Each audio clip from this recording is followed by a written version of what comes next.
It starts with a call for help, then another and another. Every 90 seconds across the U.S., every one of them a missing child. Tonight, we're focusing on the stories of the missing and the stories of those who survived. And in a world where technology changes every second, we'll talk about how you can use it to help find missing children and help keep your family safe. Good evening, I'm Leslie Foster. I'm joined tonight by John Walsh, his son Callahan Walsh, and a panel of experts because we know you have questions. This group has decades of experience dealing with the most complex issues surrounding abductions and runaways. They're answering your questions right now online. Please join the conversation on Facebook Live and on Twitter with the hashtag #BringThemHome. You see their faces in our newscasts. Tonight, Prince William County Police want your help to find a 7-year-old boy. Take a look. This is Kamari Wells. He was last seen getting off a school bus Monday afternoon in Woodbridge. He never made it home, and there's been no sign of him since. Sometimes there's good news to report. We've got some breaking news right now, and it's some welcome news. The missing boy we just told you about minutes ago, Kamari Wells in Woodbridge. Well, Prince William County Police tell us he's just been found. But all too often, there's not. D.C. police and FBI agents arrested a 25-year-old man and charged him with trafficking children for sex. Tonight we have the experts here to talk about why children go missing, what technology is available to help you keep your loved ones safe, and how we as a community can do our part to bring our kids home.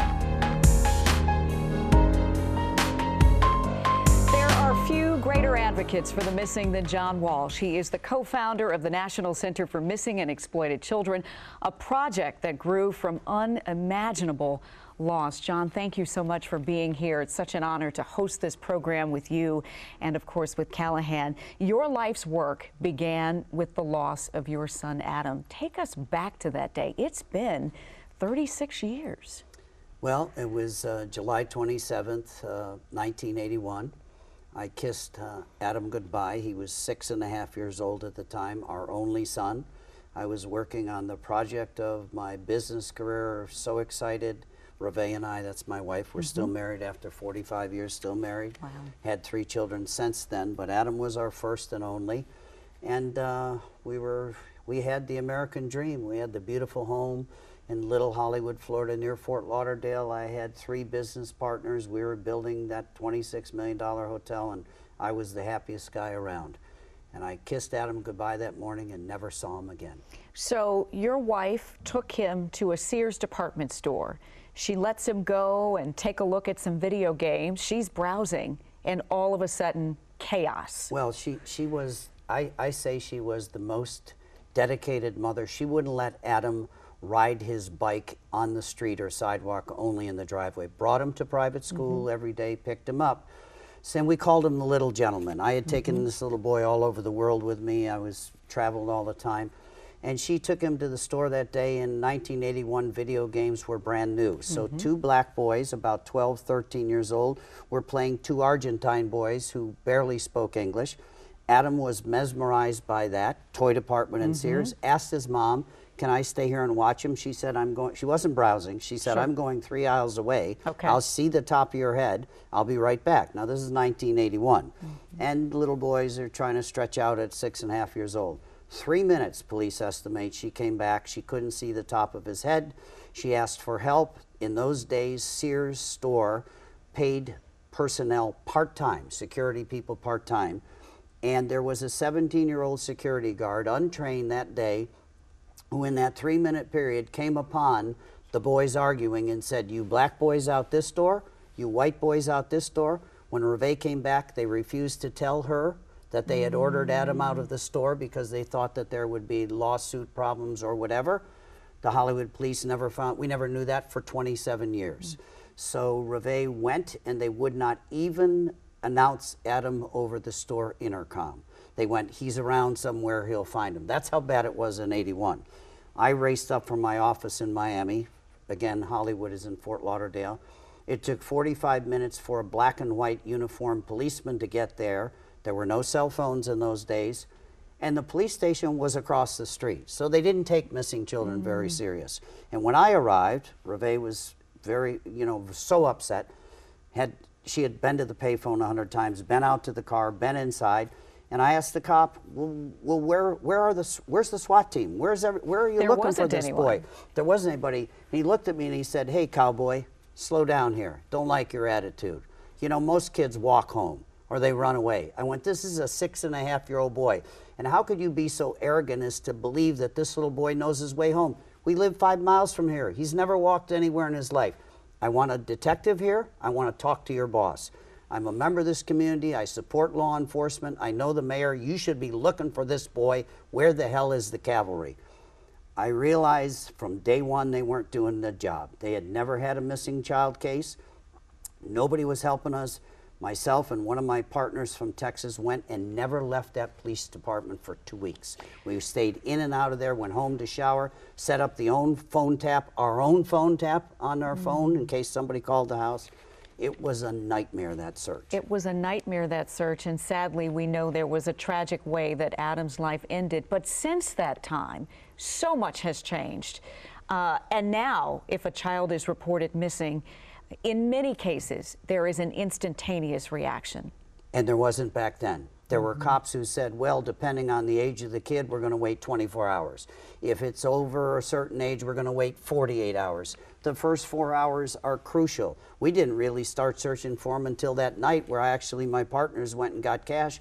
We gave people money for the gas to go out and help us search because we thought, what if he did try to walk home and fell in a canal on a golf course? And most of the people that helped me search that night were friends of mine and people that worked for me that came to my aid. There was no organized police search. There were no Amber Alerts. There was no National Center for Missing and Exploited Children. The media sort of showed up, and the search took 2 weeks. About the 7th day, the media was over it. And I got great advice from the county coroner who told me, you know, we do not exchange information about unidentified dead. And I said, what are you talking about? He said, your son could be dead in a morgue somewhere. We do it in Florida by voluntary basis every 6 months by mail.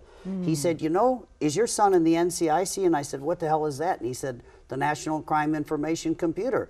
It's full of millions of cars, boats, and planes, convicted felons, and a racehorse, but no missing children, no unidentified dead. I said, I can't believe that. We put a man on the moon. You and I are going to have to call every county coroner in Florida to see if Adam's body is in the morgue. I know he's alive. Somebody good's got to have him. He said, I don't think so. He said, it's up to you. Double the reward. I said, I put $100,000 together. It's all I have. My partners, I said, at least it'll get the media back. It'll get the attention. Because guess what? There were only 3 channels in 1981, ABC, NBC, and CBS. They all turned me down. I called every one of them 10 times during the search and said, let me on, please. I need to come to New York and do this. We'll find Adam. They went, if we do it for you, we've got to do it for every other missing kid. Finally, David Hartman let me on Good Morning America 14 days later, and that was the day we found Adam's remains. His severed head was found in a canal 140 miles north of our home. It is still so hard to hear that detail as you recount it all these years later. I know that this launched you into your life's work, which became trying to keep other people's children safe. And you mentioned NCMEC, you mentioned Amber Alerts, you mentioned Code Adam, sex registry, sex offender registries. All of these came out of this horrible, horrible tragedy. Does it give you some measure of peace to know that in your loss, other children's lives have been spared? I think we've saved children. We've caught people that hurt children. But I have to give the credit to my beautiful, strong wife, because while I was dying of a broken heart and lost 30 pounds, could not get that hotel open. It was way over budget. We saw our life savings and our investments of many, many people that were planning on that hotel opening evaporate. She was in our garage answering the 40,000 letters that came from strangers around the country, wishing us well, mass cards, praying for Adam, but thousands of those letters were people who had runaways, non-custodial parental abductions, people who didn't get the children in custody in the divorce, who took the children and ran away, people who were just desperate for help and trying to figure out how we figured out how to do a poster, how we launched the largest search. I was intent upon finding who got Adam and killed him, and I was going to try to figure out a way to how to kill him. I was bent on revenge. I couldn't work, I couldn't eat, and this woman said, there is nothing to help missing children. I want to do something to make sure. And she said it to me one night at the lowest point of our life. She said, We forgot who the real victim is. Adam is. We're left behind. Let's make sure he didn't die in vain. You channeled that energy and have done some amazing things. You know, most people see you as the America's Most Wanted man and maybe didn't even know this story. John, I just want to thank you for your dedication, for your candor, for the love that you have for other children. Children are safer now because of you. Thank you. Up next, a young woman sold into modern-day slavery, missing for months. Tonight, she's back with her family, and her brother is here to share her story. That's next as this WUSA 9 Bring Our Kids Home special continues. Welcome back to this WUSA 9 Bring Our Kids Home special. A child goes missing every 90 seconds, and in honor of that, WUSA 9's Twitter feed is posting a photo and details of a young person's case every 90 seconds. You'll also see that information at the bottom of your screen.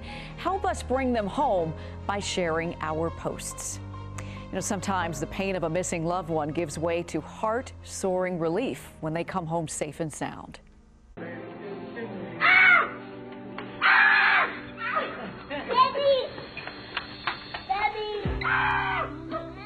So that was the case for the family of English Walker, who came home after being missing for 8 months. Her brother, DJ Bryant, is here with me to share her story. And DJ, it's amazing. You can feel what you're feeling through that video. Your sister is not ready to tell her story just yet, but you're here to talk about her saga. She left here to go to New York with a group of friends. What happened from there? Shortly after she got there, she realized that they were kind of into some things that she didn't feel comfortable being a part of.